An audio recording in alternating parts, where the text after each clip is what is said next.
the system is simply not working. Thinking about the utility of the tracker, where it is at the moment, the potential where it could go in the future. There's two aspects to that. One is what capacity and capability it has to improve its utility. So, for example, Deborah, what you're just saying about people sort of attitude towards it, and rather than seeing it as something that they just have to comply with to a certain level and then forget about it, as opposed to seeing it as actually something to use to learn and develop their practice and improve it. If I was to say sign up to the tracker and I would choose certain elements of my practice, so maybe I'm an ambulance worker, I want to know if there's any cases that come in relation to ambulance services, health services more generally, maybe I see particular types of people through my service and I want to know more about certain injuries, something I can tick all these boxes, and then I would then get alerts through telling me this case has been published which is relevant to your practice. Is that the sort of utility you'd like to move on to? Yeah, exactly. So at the moment, it's being run by myself. Yes, I'm employed by Oxford to teach in the medical school, but that doesn't cover anything that I do regarding the Preventable Deaths Tracker. So I self-fund the existence of that URL, the domain, the hosting, everything like that.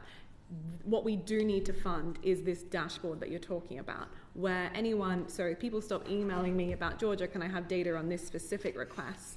You can actually go onto the website, sign in, and start putting in those variables of interest. So it might be ambulance officers, or it might be road traffic accidents, or whichever type of deaths, and you can sign up for alerts, and you can get notified of those deaths. So definitely that's where we want to go. And we have examples within the department that I work in.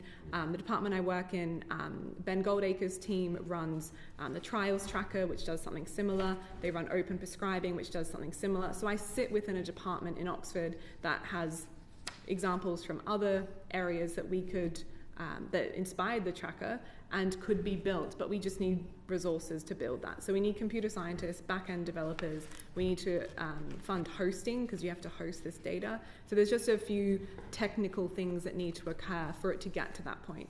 But that is definitely the direction that where we want to go. We just don't have money to actually fund that. And have you approached anyone, either in the public or private sector, to try and support the track and put it on a sustainable footing? So Ministry of Justice, for example.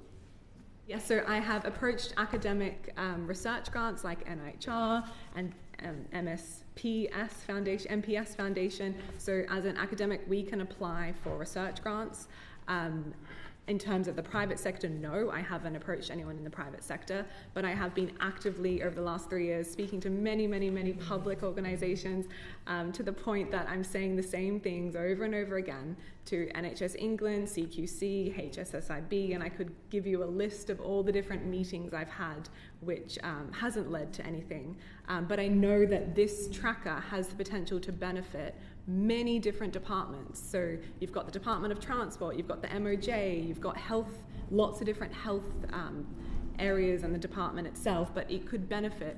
It's a cross-cutting tool. It's not just healthcare, it's not just different sectors. It could actually benefit so many different departments. So that's like the Australian system. It's funded by multiple different departments that actively use this data all the time because they fund it and as well they find it useful. But we're just not there yet. Thank you very much. Ms. Hopkins.